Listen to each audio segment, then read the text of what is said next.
this is the reason why wrestling is where it's at. With all these screaming fans here in Chicago, you can see it.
How am I not going to like this guy, right? He knows everything. Now, I want to ask you one. That's pretty tight. Yeah. That's okay. It's not bad for a 45-year-old man. You're no warlord. I am no warlord, but I am a warrior. There you go. I was born a warrior. I'll be a warrior. Yeah, really. Is we on? Yeah, go ahead. I've been a warrior. I'll be a warrior until I'm in a wheelchair, and then I'll be a wheelchair warrior. And I'll cover a lot of road, which will make me a wheelchair road warrior. And you know something? Let me just tell you, fine people of Chicago, my hometown. What a rush. Do you know how many rushes I had on Rush Street? You know how many times I got arrested? That's beside the point. What I want to do tonight on this show, on this wonderful show by P.L. Myers, with, in the background, you can't see, I have Paul Ellering with me, the precious one, 172 IQ, okay, did the Iditarod. How many men have done that? How many true men have done that? Count them on one hand. I have also with me known as the Fly. Why the Fly? Because he has jumped from 25 feet off top of the cage for 33 years.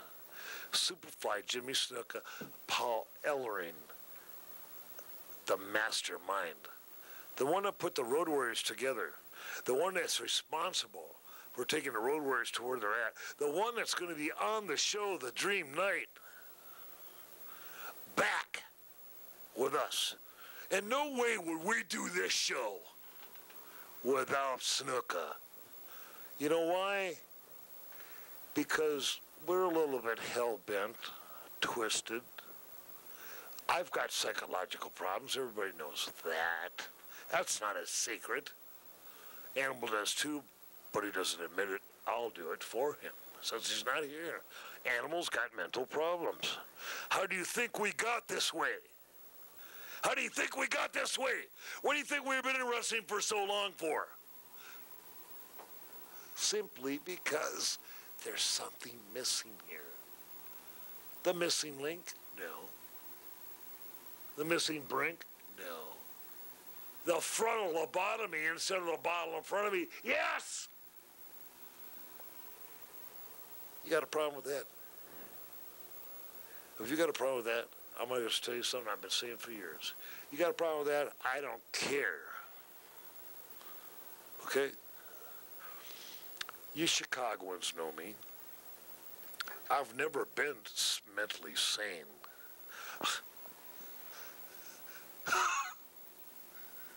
Why would I say I was from Chicago and burn the city if I wasn't from here, really? You know what I mean? You know, it's like, I ain't right.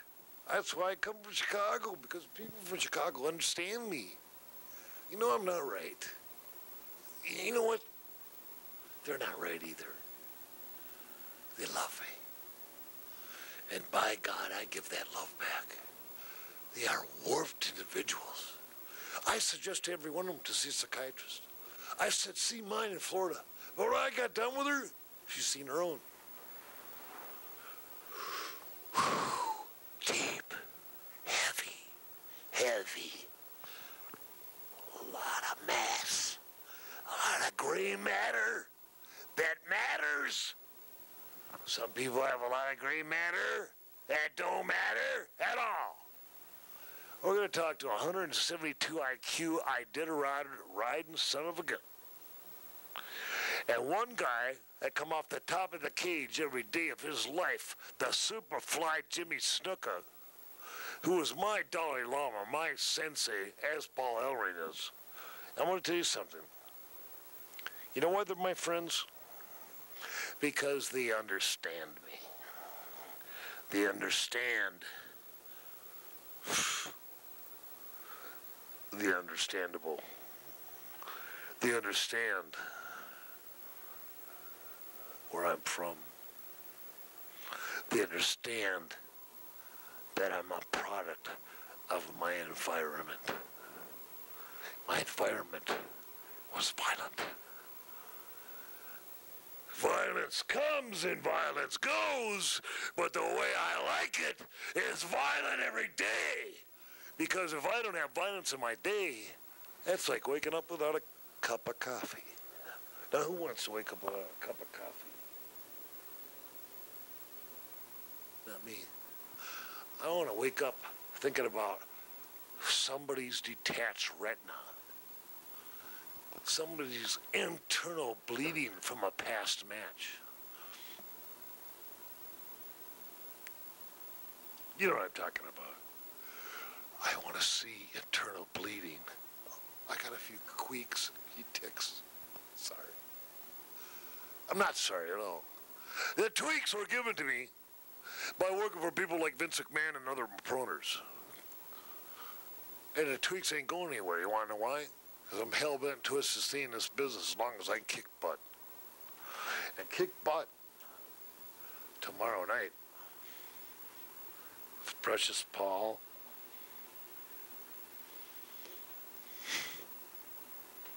Frickin' unbelievable. I'd hate to be our opponents. Whatever their names are, they'll soon be forgotten. It's over. It's over. Oh, yeah. Why? Because I said so. If you don't like it, shove it. It's my way or the highway. And I'm speaking for Elmo and I'm speaking for Paul. Now I'm going to put you on with the Fly. The one and the only Fly. The one that came from 25 feet every night. Every night came 25 feet off the top of the cage and did the super splash of Mania. He made WrestleMania. He made WrestleMania. He made Vince McMahon. That's none other than my Dalai Lama. One of mine, Paul Ellering being the other. One of my gurus. One of my sick-headed, demented, hell-bent, and twisted friends that showed me the way. Pan over this way. Slowly, slowly. Hello, Jimmy. Hello, Jimmy.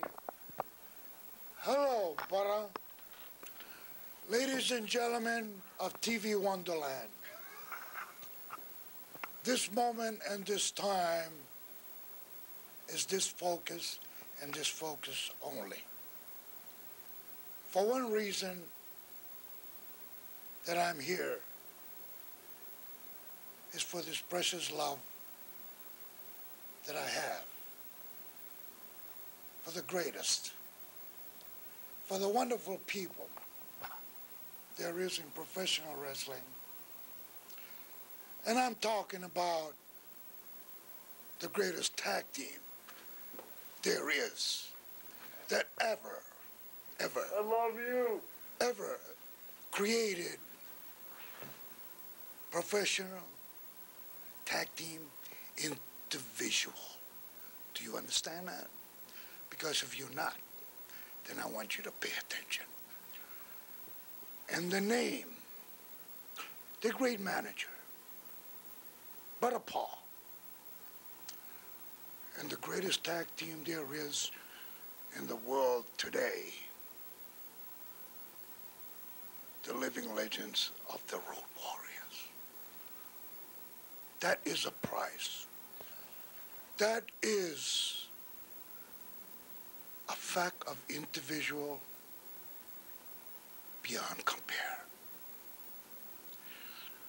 The love of their profession, the love of their thought and feeling towards their great performance, and the love that they have with their greatest manager, Brother Paul, and the living brothers. Ladies and gentlemen, in TV land, TV Wonderland out there, this is the Superfly Jimmy Snuka, the man that is talking before you right now. Is the love of this history, their 20 years anniversary. It's a great pleasure for me to be here on your national white TV Wonderland. Being here today is a history. It's a history, ladies and gentlemen. 20 years anniversary is a history that will never, ever again be repeated. This is a history that always going to be down in history books forever. The greatest tag team in the world.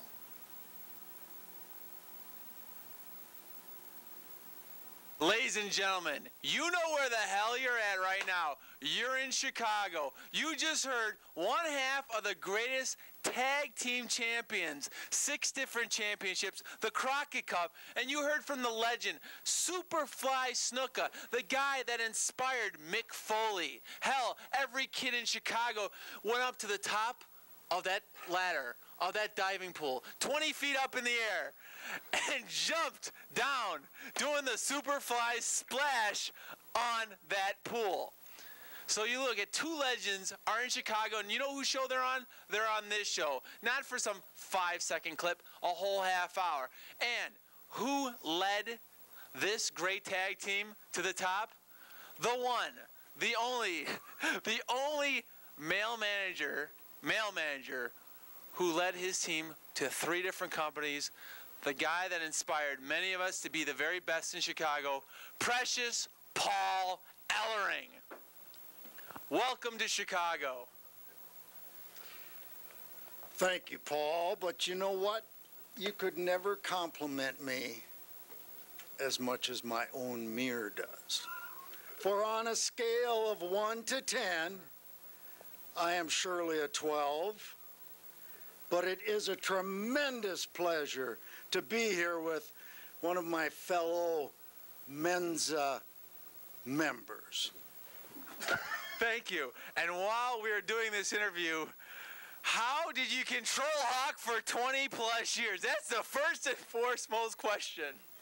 You know, 20 years ago, the Road Warriors showed up at Channel 17 and they came under the tutelage of precious Paul Ellering, the greatest manager of all time. I took them in my care, I groomed them, and made them into the most awesome machine wrestling has ever seen. Chicago is a city that is given to hyperbole. Hyperbole. They go from State Street, the Great Street, to the Miracle Mile. And when they come back, they look for the monsters of the Midway. And who showed up but a smorgasbord of violence? And the rest has been wrestling history. We stand alone on top of the pile, and all the others are members of the rank and file. We've left a lot of them laying in our wake. And as we've ventured throughout these years and traveled the roads, I've heard many other teams say, I want my shot at the Road Warriors. I see that light at the end of the tunnel. And you know what I would tell them? There is a light at the end of the tunnel. And it's a search party. And they have flashlights. And they're going to be looking for you. Because the Road Warriors, the Legion of Doom, is a runaway train heading towards the abyss. And this is 20 years. 20 years of greatness. And why were we great? Because we dared to be great. We came along at a time when the wrestling sport needed an influx of new talent. A quantum leap. A quantum leap in quantum physics. You know, once in every generation, a team comes along that personifies what the sport is all about. And with the Road Warriors, you had two men that were so strong, so awesome, so devastating, that they became what they are today, icons in the sport. Something that everybody measures themselves up to. And that is why we're here, to celebrate 20 years of greatness. That's not being cocky. That is being convinced. I mean, what you did was nothing but calculated insanity. You went through every team like a buzzsaw. And when we look at you, the greatest manager of all time, the master of motivation, the fans want to know, what motivates you to be the very best? What motivates me? I am, without a doubt, the most honest man that money can buy. And on top of that, you had the introduction of the Superfly. In your opinion, because you know wrestlers, you had to outthink them. You are 10 steps ahead of every wrestler. But I know what made Jimmy Superfly super great. What did you know watching him, studying him, made Superfly the great athlete, the living legend that he has become? Well, Jimmy Superfly Snuka could focus. He could focus on what he had to do. He put pain out of the picture. He put caring out of the picture. He did what he had to do. He took no prisoners. And he became a legend because he did something that nobody else had ever done. Just like the Road Warriors, an original. Everybody tries to copy him. He's inspired guys to be like him. Mick Foley, etc., etc. You take a tag team, inspire them. The first team to come out there. Now, what makes Hawk the great wrestler that he is? Hawk doesn't care. Hawk's never cared. Hawk will set himself up and put himself in a position because he does not care. But the good Lord has given him something. And you know what that is? It's something that Jimmy has. It's something that Animal has. It's something that very few people in the sport have. And that's charisma. And that's something I can't teach them. I didn't teach them charisma. I didn't teach them to have what people want. They have what people want. I don't have it. I have a tremendous IQ, but I don't have charisma. Hawk and Animal have charisma. Jimmy, Superfly, Snuka has charisma. They got that intangible. They got what makes precious, precious. It's a rare, rare commodity. It's called charisma. And when you saw all the bodies stacked piled, the teams you destroyed over 20 years, wrestlers that aren't even around anymore after 20 years, you've destroyed guys that wanted to be legends, you've destroyed. But of those belts, what belt stands out as the most? When in time gone by, an era, when legends that we looked up to, we didn't read the dirt sheets, we didn't read the behind the scenes stuff, we just sat there and watched Jimmy Superfly Snuka go off the top steel cage. We saw Precious Paul Ellering lead the Road Warriors into Chicago, time in, time out. But what championship that stood out in your opinion made the Road Warriors great? Because when you won 6 different championships with the Road Warriors, the Crockett Cup, no one could ever touch. What title stands out as the most cherished to you? Well, I would have to say our first title, the NWA World title, because you know, they were new, they were hungry, they were awesome, they were, you know, setting the world, they were setting the trend, and this was just proof of what we were doing was working. And on top of it, you sit here in Chicago on your anniversary, you see the Superfly, a legend. You see Hawk, a legend. Bob Mullerin, the legendary photographer. You've seen Aaron Lee, the legendary writer, future writer of many great books in wrestling. Today, you stand back 20 years later, after the first day you walk through that curtain, to be somebody in this business. What do you see when you stand back 20 years later? The action figures, the money, the video games, the legendary status that you made for yourself. What do you see? Because I know what I see. He knows what he sees. He knows what he sees. But what do you see being the genius and IQ that you have? I see my children raised in a house of toil and agony. I see my children raised in a house of toil and agony. I saw them as children rise up to become the greatest of all time, the greatest of our time. We are the icons of tag team wrestling. Any team that ever faced us never got the best of the Legion of Doom. They only got the worst.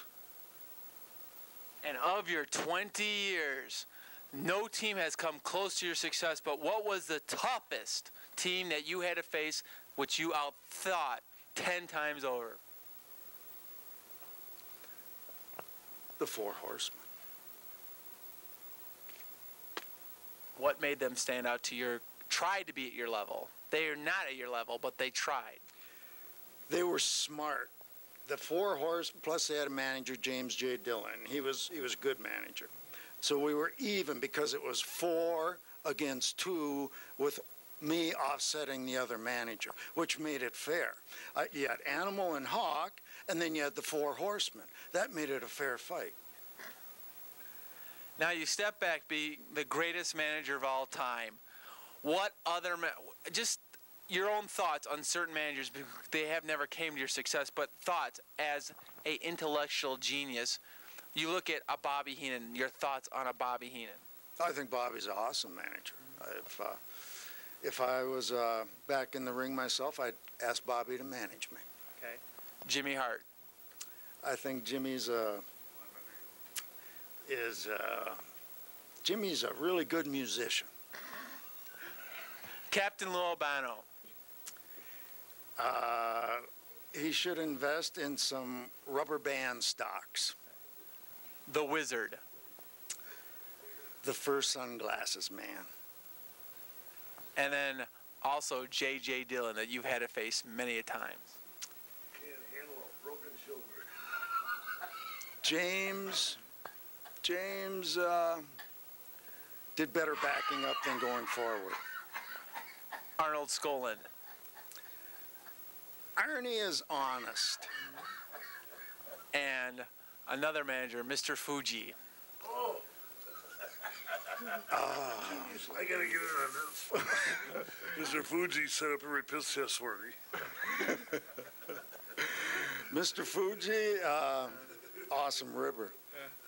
Jim Cornette. I wouldn't hire him to paint my house because if he falls off a scaffold, he'll break his legs. Are there any other manager that tried to come close? Freddie Blassie. God bless him. And were there any other managers out there that tried to come close that you thought? Well, I think you got to put yourself in there. Yeah. You know, you have an awesome amount of talent, and I think you're going to go a long ways in the business. When you're in Chicago, everybody knows who PL is. And you know what PL is? PL is a shot to the top. The most powerful man in Chicago, respecting the role of the male manager. And on top of it, Hawk? Without a doubt. And on top of it? On top of it, lies you. Who had the honor to manage you 2 years ago? When Paul Ellering wasn't available. Wasn't available! Because of the Iditarod. Who was the second shoe-in? Who could run the Iditarod in their right mind? Not me. Not you. My manager. Get it? Paul Mayers. Filled in. They did quite a job. As a matter of fact, the jobs. Whoever wrestles us tomorrow will be doing one. That I can guarantee. So it's a three-way dance for the world title of PCW. I'm not losing. Animal's not losing. Paul Ellering didn't come back to lose. We came back to win. It gives Chicago a push. Because Chicago needs us. Because Chicago always needed homeboys. Thank you very much. God bless. Getting back to Paul Ellering, as you can see, this roller coaster ride of tag team greatness, this roller coaster ride of the greatest high flyer wrestler does not stop right here. It goes to Rosebuds tonight, where they will be sitting up in a private suite for dinner. And after that, they go to Oak Lawn. As you are a historian, you know about the history. When wrestlers like Jimmy Superfly Snuka, like you when you were a wrestler, had to drive up and down that road, making $10, driving 300 miles for what? To entertain the fans. Pave the road for the great ones to drive on. And what happens? You have led the way for the great ones, and know that no matter what, being the greatest manager, you have at least inspired someone. On behalf of myself and Wrestling Resource Television, it's an honor to have you sitting here because you've inspired. An honor having Jimmy Superfly Snuka here and Hawk from the Road Warriors. But the history of 20 years 20 years. of the greatest history wrestlers in the world. Wrestlers in the world. Don't forget this. 20 years. Don't forget it. But a Paul, Not a Paul. another Paul, Not a Paul. and you see this guy down here? Yeah. The guy down there. You see this guy down here? Son of a biscuit. The greatest professional tag team there is in the world. Coming from you, that means a whole lot. Woo! Woo! Who? Woo! Who? Love. Who? We love you. Years. That Mr. B. Paul, that was awesome.